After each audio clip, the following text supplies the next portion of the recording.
Merci Yves Armel, bonjour à chacune et à chacun, merci de cette invitation. J'en suis vraiment très heureux. Merci au bureau de l'URSSEC d'avoir fait le choix de bousculer sa programmation pour s'associer pleinement à la démarche prospective. Alors, il faut rendre à César ce qui est à César. Ce n'est pas Philippe Delorme qui a initié cette démarche, c'est Pascal Balmant, puisque cette démarche remonte maintenant à novembre 2018, même juillet 2018, si on veut être encore plus précis, puisque c'est à l'Assemblée plénière de Lourdes de novembre 2018 que Pascal Balmant a soumis un texte à l'approbation des évêques de France. Et ce texte, suite à un travail qu'il avait fait avec une dizaine d'évêques sous la houlette de Monseigneur Ricard, qui était à l'époque le président du Conseil épiscopal pour l'enseignement catholique, en partant d'un constat, d'une tension qui existe dans notre institution, qui est liée à une évolution démographique essentiellement, tension entre conserver un maillage territorial fort et permettre le développement de l'enseignement catholique là où il y a une vraie pression démographique et une vraie demande. Voilà. Donc de cette tension est née, alors après c'était davantage développé, je ne vais pas le faire ici, est née cette volonté de mettre en route une vraie démarche prospective. Un texte avait été voté à la fin de l'année scolaire 2019 pour entrer dans cette démarche en incitant les territoires à s'emparer de cette démarche. Là, on a, je vais commencer par là, peut-être une déception ou un échec relatif, puisque la remontée des territoires qui devait se faire l'an dernier et le travail en territoire qui devait se faire l'an dernier n'a pas produit autant d'effets ou de fruits que nous l'espérions, essentiellement, même s'il ne faut pas faire porter tout sur la crise sanitaire, en raison de la crise sanitaire. Voilà, ça c'est une réalité. Tout ce qui aurait pu être entrepris en territoire, en termes d'analyse, en termes d'expertise, en termes de travail à partir des établissements, a été pollué à partir du mois de mars par la crise sanitaire qui nous pollue encore. Voilà. Bon. C'est un fait. Ça ne veut pas dire qu'il faille y renoncer, car notre détermination, notre volonté, c'est vraiment que cette démarche soit portée et mise en œuvre par les territoires et que ça ne soit pas des instructions ou des orientations descendantes, mais que ça soit vraiment une démarche collective dans l'idée de responsabilité en partage, pour reprendre le document qui a été publié il y a 2 ans, 1 an et demi, pour que ce soit vraiment les acteurs de terrain, les réseaux qui puissent porter cette démarche dans la durée. Alors, c'est effectivement pas grave si le travail de l'an dernier n'est pas complètement abouti, dans la mesure où, et c'est ce que je voudrais dire déjà, nous nous inscrivons bien dans une démarche longue et évolutive. Jean-Jacques l'a souligné tout à l'heure, il y a des groupes qui veulent se saisir encore, retravailler toutes ces questions, et il s'en réjouissait, je m'en réjouis avec lui, parce qu'effectivement, notre démarche va s'inscrire dans la durée et bien au-delà de mon mandat de secrétaire général. C'est quelque chose à co-construire dans la durée.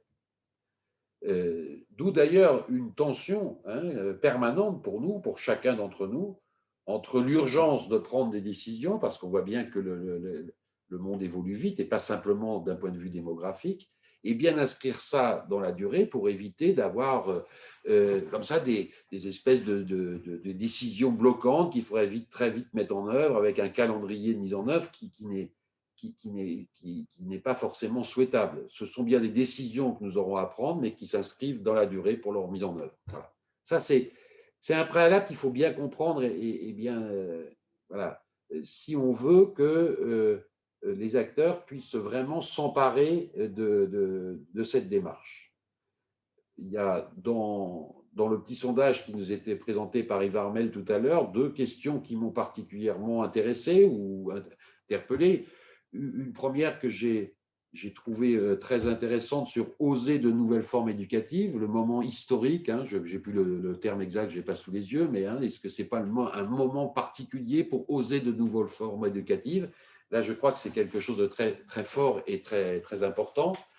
Et puis, il y a une deuxième qui m'a interpellé, c'est que le travail fait par le réseau URSEC serait très différent de celui qui est réalisé dans les diocèses. Donc là, c'est une question qui me semblerait intéressant de creuser.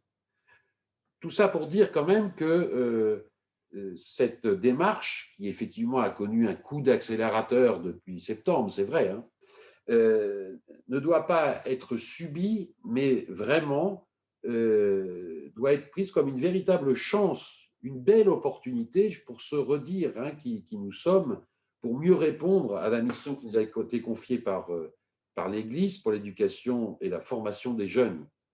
Donc, c'est une vraie opportunité qu'il faut saisir. Et donc, le cœur un peu de cette démarche, c'est répondre peut-être à la question, si nous n'étions pas présents, que manquerait-il? C'est une expression du père Ulrich, quand il dit, quand on envisage de fermer un établissement scolaire, finalement, la vraie question, c'est si cet établissement n'existe plus, que manquerait-il?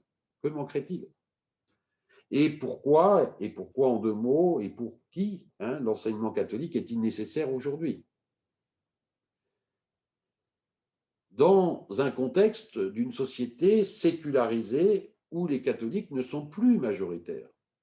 Quand j'entendais, vous voyez aussi dans le sondage que la majorité d'entre vous disent les parents cherchent à inscrire leurs enfants d'une école privée par une école catholique, oui, mais parce qu'il n'y a pas de la culture chrétienne, etc., est moins forte qu'hier. Quand on sait qu'aujourd'hui, il y a 1,8% des adultes des adultes qui vont à la messe tous les dimanches, et que sur ces 1,8%, il doit y avoir 70% qui ont plus de 50 ans, forcément, il y a quelque chose là.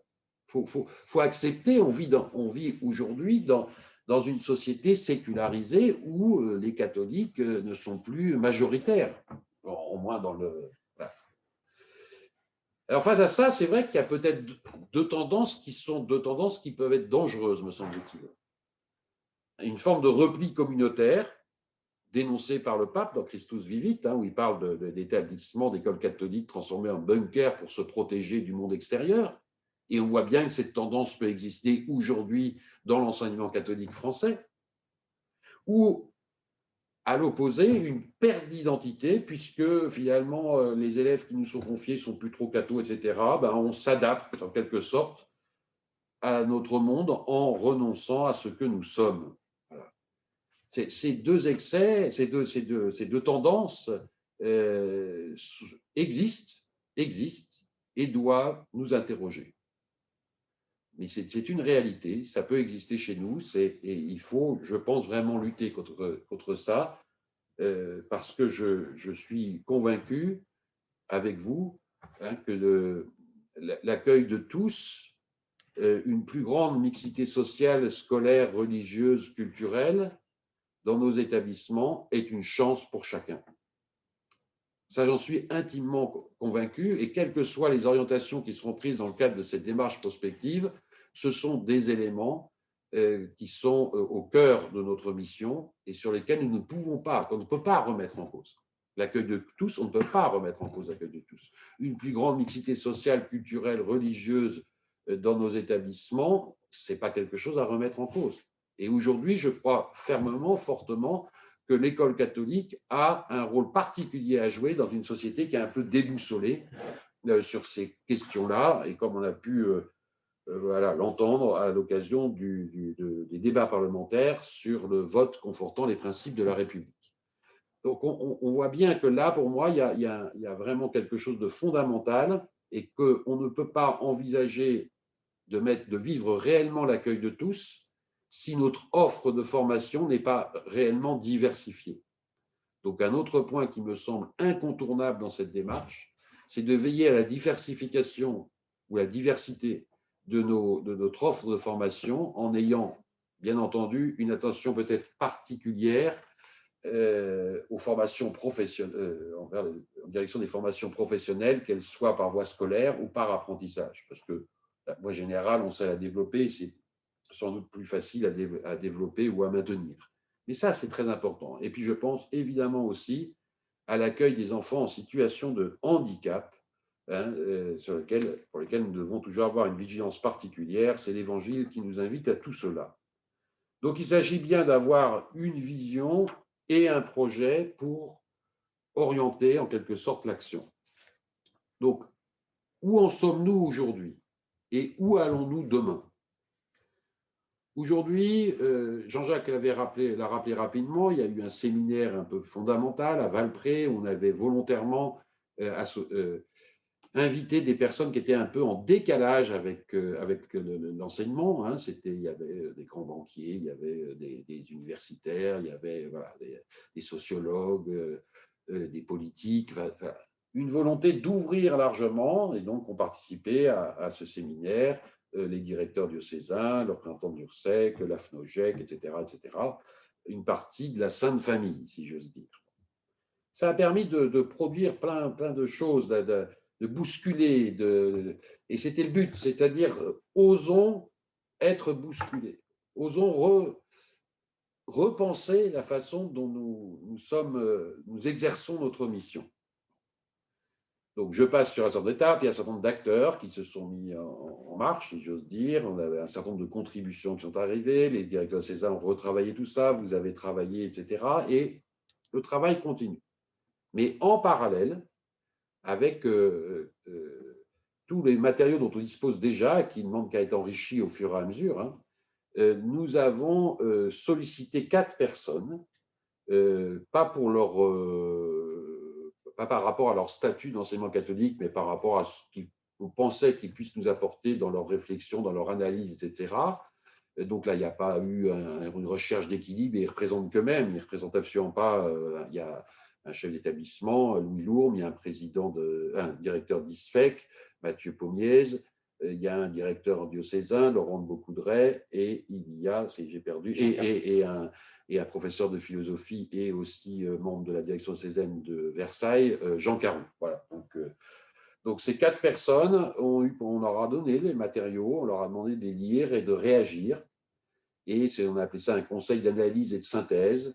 Et l'idée, c'est qu'ils nous aident à rédiger un texte pour le début mai prochain.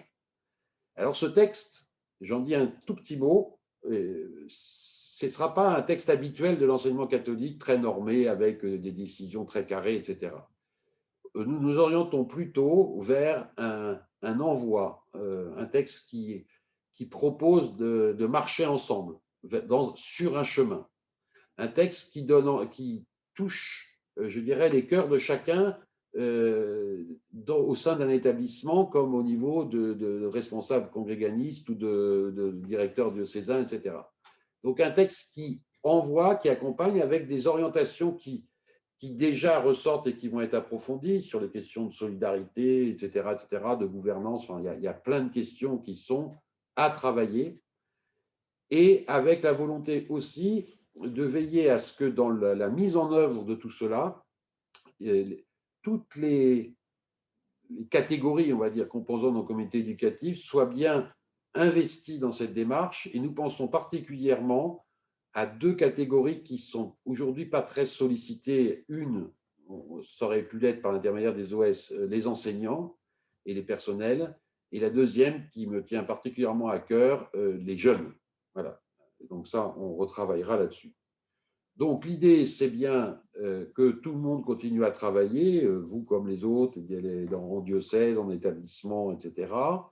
Qu'un texte soit proposé lors d'un vote d'un CNEC exceptionnel qui aura lieu au mois de septembre, en vue de poursuivre dans les années qui viennent, dans une démarche organisée qui sera affinée dans les prochaines semaines, la mise en œuvre des orientations ou des points qu'il faudra particulièrement travailler, tout en répondant à une certaine urgence, notamment en ce qui concerne des choses très concrètes, comme les conséquences de notre orientation sur la répartition des moyens. On a interrogé l'autre jour les secrétaires généraux de CAEX sur un premier sondage, voir ce qui devrait évoluer, etc. Mais c'est dans les critères pour répartir les moyens, il y a des choix à faire. Et ça, on ne peut pas attendre indéfiniment. C'est-à-dire que ça peut évoluer. Est-ce que, par exemple, il faut prendre davantage en compte l'IPS, l'indice de position sociale, dans le calcul des dotations horaires? Est-ce qu'il faut… Voilà. Il y a un certain nombre de questions qui doivent être travaillées aussi un petit peu dans l'urgence.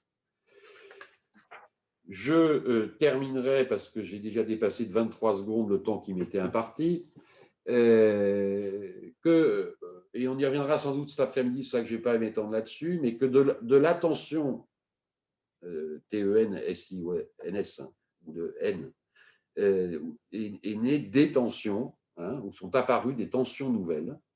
Donc, de l'attention initiale qui était maillage territorial et développement de l'enseignement catholique, on voit qu'il y a d'autres tensions qui surviennent, hein, en termes de temps, en termes d'organiser l'éducation, hein, le système et penser en même temps à l'acte éducatif,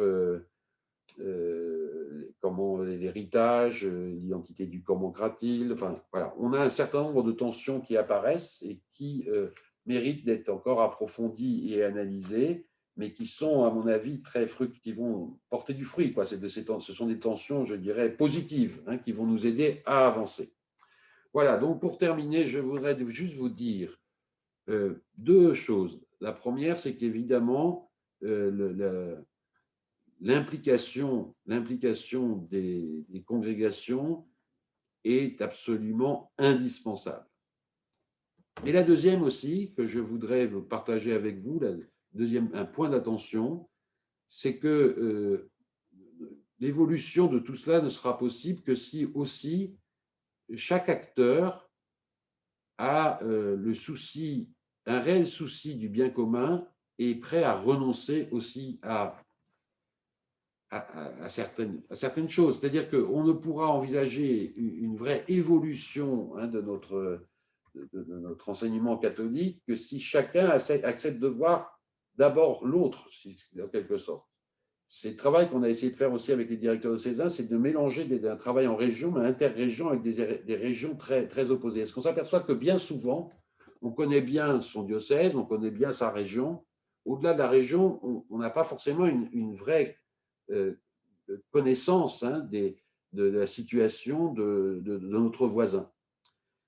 Et vous avez cette double appartenance à un réseau dans une congrégation, et puis en même temps appartenance à une région ou à un diocèse ou à une académie. Il peut y avoir parfois justement une espèce de repli aussi, hein, mais que ça peut être valable pour des diocésains comme congréganistes, hein, de repli avec un souci de protéger d'abord son réseau avant de la recherche du bien commun. C'est un point d'attention important, c'est absolument pas un jugement, mais il faut vraiment que chacune et chacun, nous soyons animés par cette recherche du bien commun dans un réel principe de subsidiarité pour que nos évolutions, notre démarche portent réellement du fruit. Je vous remercie et pardon pour les 3 minutes 27 supplémentaires que j'ai prises.